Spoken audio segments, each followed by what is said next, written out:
انا بقالي تقريبا 8 سنين بعمل فيديوهات يوتيوب، وبطبيعه الحال طبعا انا في القناه هنا بعمل ريفيوهات موبايلات، براجع كل الموبايلات الجديده اللي بتنزل السوق وبتنزل عالميا حتى. ولكن في اخر 5 سنين تقريبا الموبايلات اصبحت ممله شويه، كله نفس الشكل المستطيل العادي. نادر قوي لما بيجي موبايل بيرجع شغفي في الموبايلات بشكل عام، نادر جدا يعني. والموبايل ده من الموبايلات القليله جدا اللي عملت كده، وهو الاوبو فايند ان 5. يمكن دي مش اول مره امسك موبايلات فولد، مسكت موبايلات فولد من سامسونج كتير جدا جدا، ولكن الموبايل ده بالذات رجع شغفي جدا جدا بالموبايلات. ايه اللي زي ما انا كاتب في العنوان اللي خلى الموبايل ده انه يكون الفولد كما يجب ان يكون؟ مبدئيا كده، اول ما هتمسك الموبايل وتيجي تفتحه اكيد هتلاحظ رفع الموبايل او سمك الموبايل ده. سمك الموبايل ده وهو مفتوح بيوصل ل 4.2 مللي، ودي ارفع حاجه انا مسكتها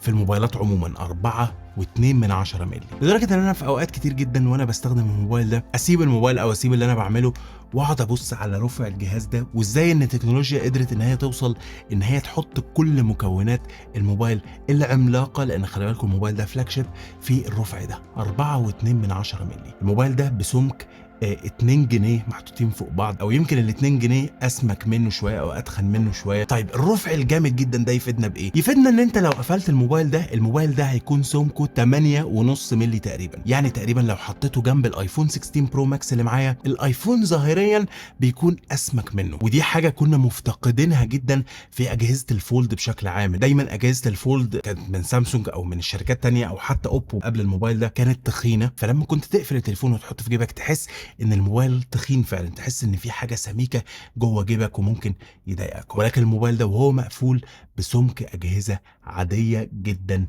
جدا، والميزه دي في حد ذاتها تخليه الفولد كما يجب ان يكون، زي ما انا كاتب في العنوان، حرفيا تخليه ان ده افضل فولد انا جربته او انا مسكته لغايه دلوقتي. طيب مش بس ده السبب الوحيد، السبب الثاني انك لما تفتح الجهاز هتلاقي الشاشه اللي جوه 8.1 بوصه، شاشه كبيره جدا، الحواف بتاعتها ليها ادج كده مط ورفيعه جدا ومتناسقه. الشاشه دي من افضل الشاشات الداخليه اللي انا لقيتها في اي موبايل فولد، وده لسببين. اول سبب ان الجريس او الانحناء اللي بيبقى في الشاشات الفولد اللي في النص في الموبايل ده اقل ما يكون، يعني لو قعدت تركز في الانحناء اللي موجود في الشاشه مش هتشوفه غير لو سلطت ضوء على الموبايل ده، هتلاقي انحناء خفيف جدا جدا. ولكن وانت بتستخدم الموبايل يمين وشمال مش هتحس بمطب زي الموبايلات الفولد التانية، او مش هتشوفها تماما في وشك زي ما كنت بتستخدم موبايلات الفولد التانية. تاني سبب وهي الشاشه نفسها. الشاشه هنا من نوع LTPO OLED 1 بليون لون بتردد 120 هرتز، البيك برايتنس بتاعها بيوصل لغايه 2100 نت، شاشه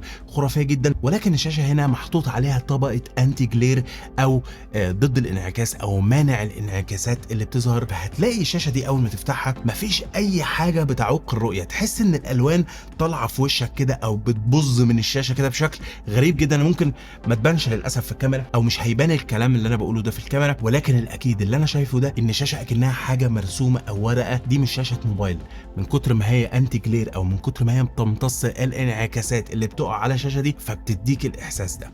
والاحساس ده انا ما لقيتوش تماما في اي فولد قبل كده. طيب طبعا انت بتشتري الفولد عشان الشاشه الداخليه الكبيره جدا، فانه بيسمح لك ان انت تعمل مالتي تاسكينج او ان انت تفتح كذا برنامج في وقت واحد، وده السبب الرئيسي اصلا ان انت جايب عليه الفولد. والصراحه المالتي تاسكينج سيستم هنا او نظام المالتي تاسكينج في الموبايل ده روعه من افضل الانظمه المالتي تاسكينج اللي انا لقيتها في اي موبايل. فمثلا لو انت فاتح اي تطبيق، قول مثلا الفيسبوك هنا في حالتنا، هتيجي باسبوعين تروح نازل كده هتلاقي الشاشه راحت مقسومه من النص. الفيسبوك مثلا والانستجرام في الحاله دي هيفتحوا جنب بعض اكنك معاك موبايلين فاتحهم جنب بعض، فممكن تتفرج هنا على الشمال على الفيسبوك، ممكن تتفرج هنا على اليمين على ريلز، بل ان انت ممكن تفتح ثالث برنامج في الفلوتنج فيديو. فمثلا انت عايز الفيسبوك والانستجرام جنب بعض وعايز تتفرج على فيديو يوتيوب، فبمنتهى البساطه هتجيب فيديو اليوتيوب تخليه فلوتنج مع الفيسبوك والانستجرام في الخلفيه. ممكن تشغل برنامج ثالث، مش شرط يوتيوب، ممكن تشغل برنامج ثالث تخليه فلوتنج. وشايف بقى الثلاث برامج او الكومبينه اللي انت عاملها من الثلاث برامج اللي شغالين دول،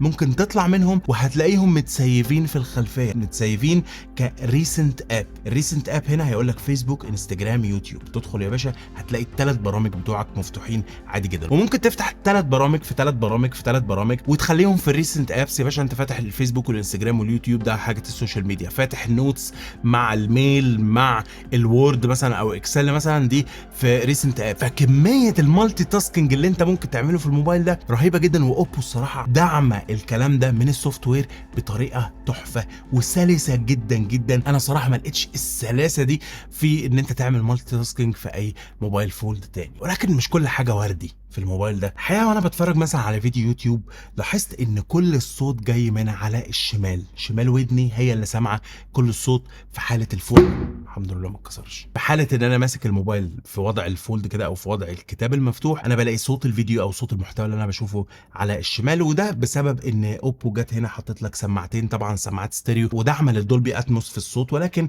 هنا هتلاقي سماعه فوق وسماعه تحت، ولكن حاطينها على الشمال. كنت اتمنى ان هم يجيبوا السماعه اللي تحت هنا على الشمال والسماعه اللي فوق يحطوها على اليمين. هم هنا عاملين وضع السماعات ده وانا ماسك الموبايل في الوضع العادي، هلاقي السماعه فوق وهلاقي السماعه تحت، هيدونا صوت ستيريو حلو جدا، ولكن لما تيجي تفتح الموبايل دايما تلاقي الصوت جاي من على الشمال. الصوت حلو جدا، سماعات ستيريو صوتها ممتاز وعالي ونقي وكل حاجه، ولكن للاسف على الشمال. تاني حاجه زرار الباور، زرار الباور هنا على اليمين وهو بيتعامل برضو كزرار بصمه، ولكن هنا عشان الموبايل رفيع جدا فزرار الباور رفيع، فلما تيجي تحط ايدك على زرار الباور عشان عايز تفتح الجهاز ببصمه ايدك مش هيبقى الموضوع الطف حاجه، لان طبعا الموبايل رفيع. عندك على الشمال هنا سويتش للسايلنت مود او الفايبريتور مود، حلوه جدا الحركه دي، ولكن برضو مازال ان الزرار رفيع جدا جدا، فهتضطر ان انت تعمله بضوافرك كده، يعني لو ما عندكش ضوافر ممكن ما تعرفش تعمل الزرار ده هو بضوافرك. ولكن من الحاجات اللي عجبتني قوي في الموبايل ده ان هو فيه هابتك فيدباك او الفايبريتور اللي بيديك نقرات ونبضات كل ما تتفاعل مع حاجات السوفت وير، والهابتك فيدباك هنا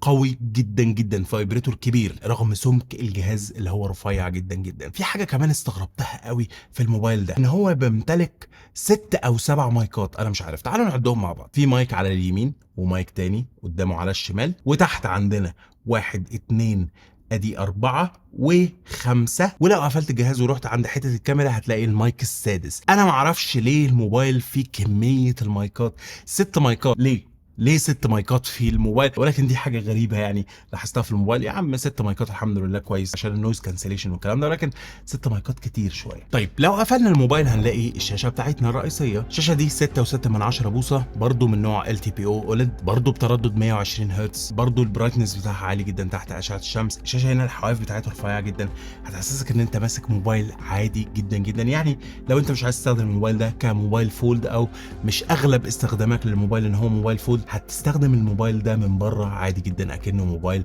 طبيعي. طبعا الموبايل هيبقى ارفع شويه من الموبايلات العاديه، يعني الاسبكت ريشيو بتاعه هيبقى رفيع شويه وهيحتاج منك شويه وقت، يعني ممكن يوم او يومين عشان تتعود على حجم الشاشه ده، ولكن غير كده شاشه ممتازه 120 هرتز هتقضي الغرض جدا جدا وزياده كمان. الموبايل طبعا جايب اعلى الامكانيات اللي انت ممكن تشوفها في اي موبايل اندرويد، لان ده فلاج شيب، ومش هتكلم عن الامكانيات كتير او مش هتكلم عن اداء الموبايل كتير، لان الموبايل ده جاي بالسناب دراجون 8 اليت مع 16 جيجا رام و512 جيجا ذاكره داخليه، وهي النسخه اللي معايا.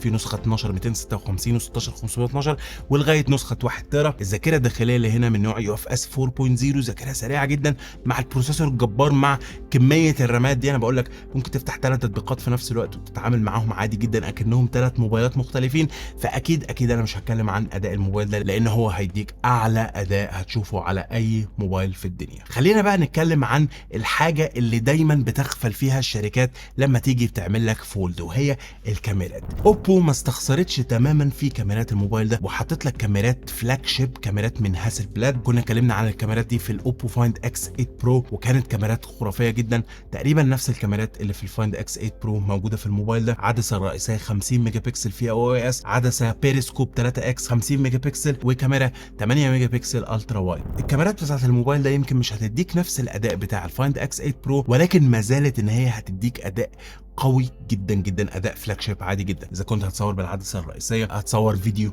الموبايل ده بيصور فيديوهات بدقه 4K 60 فريم في الثانيه، وفي OIS هيصور فيديو كويس جدا. الاوبتيكال زوم هنا حلو جدا 3x. طبعا الالوان والكالر كوركشن اللي بتعمله هازلبلاد هنا في الموبايلات دي حلو جدا جدا. فالكاميرا اللي هنا كاميرا ممتازه. كمان ممكن تتصور بالكاميرا الخلفيه سيلفي زي دلوقتي كده انا بتصور بالكاميرا الخلفيه فيديو سيلفي 4K 60 فريم في الثانيه، ودي حركه موجوده في الموبايلات الفولد بشكل عام. عندنا كاميرا اماميه هنا في الشاشه اللي بره 8 ميجا بكسل، وكاميرا اماميه كمان في الشاشه اللي جوه 8 ميجا بكسل. يعني ممكن لو بتعمل مثلا فيديو كول ولا حاجه تستخدمه، ولكن اعتقد ان انت هتستخدم حتى في السيلفي الكاميرا الخلفيه. الحاجه اللي ضايقتني بس في الكاميرات الخلفيه وهي كاميرا الالترا وايد، مش بنفس دقه كاميرات البريسكوب والرئيسيه، ولكن بقيه الكاميرات الصراحه حلوه جدا جدا ويعتمد عليها بدون اي مشاكل. الحاجه الثانيه اللي كل الشركات بتيجي تنساها لما تيجي تعمل فولد وهي البطاريه. دايما بيبقى البطاريه مش قوي. بطاريه هنا 5600 ملي امبير، بطاريه عملاقه رغم سمك الجهاز. انا مش عارف حاطين البطاريه فين. البطاريه هنا من نوع سيليكون كربون جديده، فعشان كده حطوها في سمك الجهاز ده. البطاريه هنا ادتني 8 ساعات سكرين اون تايم، وده رقم كويس جدا جدا على موبايل بشاشتين وموبايل بالامكانيات دي. وكمان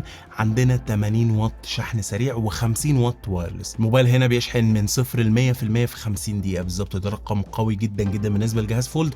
وكمان بيشحن 50 واط وايرلس او شحن لاسلكي. فبرضه مشاكل الفولد اللي هي البطاريه والشحن السريع، كل الكلام ده انتهى تماما مع الموبايل ده. كمان الموبايل ده مضاد للمياه الغبار بشهاده IPX9، ودي اعلى شهاده مضاد للمياه الغبار للموبايلات الفولد. الموبايل ده ممكن تنزل بيه المياه لعمق متر ونص لمده 30 دقيقه. موبايل فولد ضد المياه بالكامل. موبايل كمان فيه IR بلاستر هنا عشان تستخدم الموبايل كريموت كنترول للتكييف للتلفزيون للكلام ده. فالصراحه ده زي ما انا قلت في اول الفيديو، زي ما انا قلت في العنوان، ده الفولد كما يجب ان يكون. وده الموبايل اللي رجع لي شغفي شويه بالموبايلات وبالمراجعات، عشان كده تلاقوني متحمس مثلا في الفيديو ده اكتر من الفيديوهات اللي قبل كده. ولكن الموبايل يستحق، في حاجه جديده اتكلم عليها، في حاجات كتيره قوي اجربها في الموبايل ده كنت بجربها. يمكن الكاميرا الالترا وايد ما عجبتنيش قوي، يمكن السماعات اللي في ناحيه واحده دي ما عجبتنيش قوي برده وانا بفتح الموبايل، ولكن غير كده الموبايل ده يستحق فعلا ان انت تفكر فيه. بس كده دي كل حاجه عن الاوبو فايند ان 5. قولوا لي رايكم تحت في الكومنتات، ايه رايكم في الموبايل ده؟ وهل في موبايل فولد احلى منه او افضل منه في الامكانيات وافضل منه في الحاجات اللي انا قلتها دي ولا لا؟ قولها لي تحت في الكومنتات. وما تنساش لو عجبك الفيديو ده تدوس لايك، وما تنساش تعمل سبسكرايب للقناه عشان تتابع كل جديد انا بقدمه. كان معاكم محمد سامي، اشوفكم في فيديو جديد ان شاء الله. سلام عليكم.